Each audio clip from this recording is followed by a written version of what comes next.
The next monologue is based on an interview with a woman who had a good experience with a man.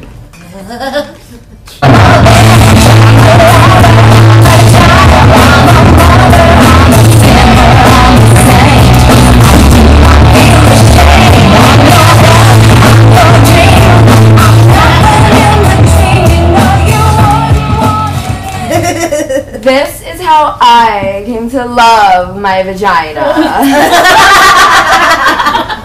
It's embarrassing because it's not politically correct. I mean, I know it should have happened in a bath with salt grains from the Dead Sea, and you playing me loving my woman self. I know the story. Vaginas are beautiful. Our self-hatred is only the internalized repression and hatred of the patriarchal culture. It isn't real. Pussies unite! I know all of it. Like, if we had grown up in the culture where we were taught that fat thighs were beautiful, we'd all be pounding down milkshakes and Krispy Kremes, lying on our backs, thigh expanding. But we didn't grow up in that culture. I hated my thighs, and I hated my vagina even more. I thought it was incredibly ugly. I was one of those women who had looked at it, and from that moment on, wished I hadn't. It made me sick. I pitied anyone that had to go down there. In order to survive, I began to pretend there was something else between my legs. I imagined furniture. Cozy futons with light cotton comforters, little velvet settees, leopard rugs, or pretty things, silk handkerchiefs, quilted pot holders, or place settings. I got so accustomed to this that I lost all memory of even having a vagina.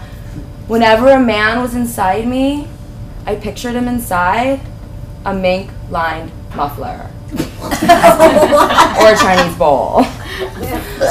Then I met Bob. Bob was the most ordinary man I ever met. He was thin and tall and nondescript and wore khaki tan clothes.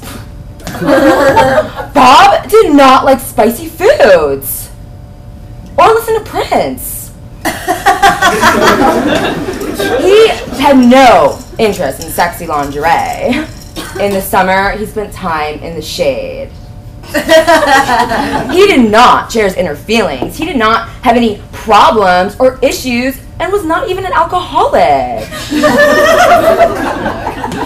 He wasn't very funny or articulate or mysterious. He wasn't mean or unavailable. He wasn't self-involved or charismatic. He didn't even drive fast. I didn't particularly like Bob. I would have missed him altogether if he hadn't picked up my change that I dropped on the deli floor. When he handed me back my quarters and pennies, and his hand accidentally touched mine, something happened. I went to bed with him. That's when the miracle occurred. Turned out, Bob loved vaginas. He was a connoisseur. He loved the way they felt, the way they tasted, the way they smelled. But most importantly, he loved the way they looked. He had to look at them. The first time we had sex, he told me he had to see me.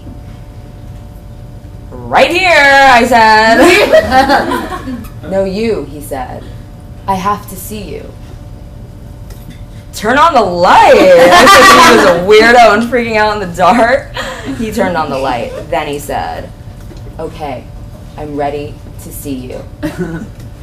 Right here, I raved, I'm right here. Then he began to undress me. What are you doing, Bob?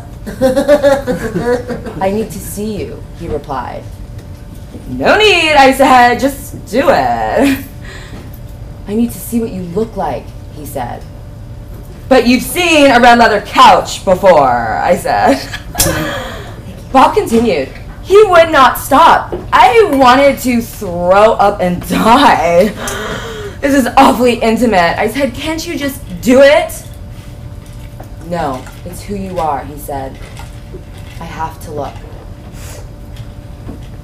I held my breath. He looked and looked. He got breathy and his face changed. He didn't look ordinary anymore. He looked like a hungry beast. You're so beautiful, he said. You're elegant and deep and innocent and wild. You saw that there, I said. It was like he read my palm. I saw that, he said, and more, much, much more. He stayed looking for almost an hour, as if he were studying a map, observing the moon, looking into my eyes. But it was my vagina.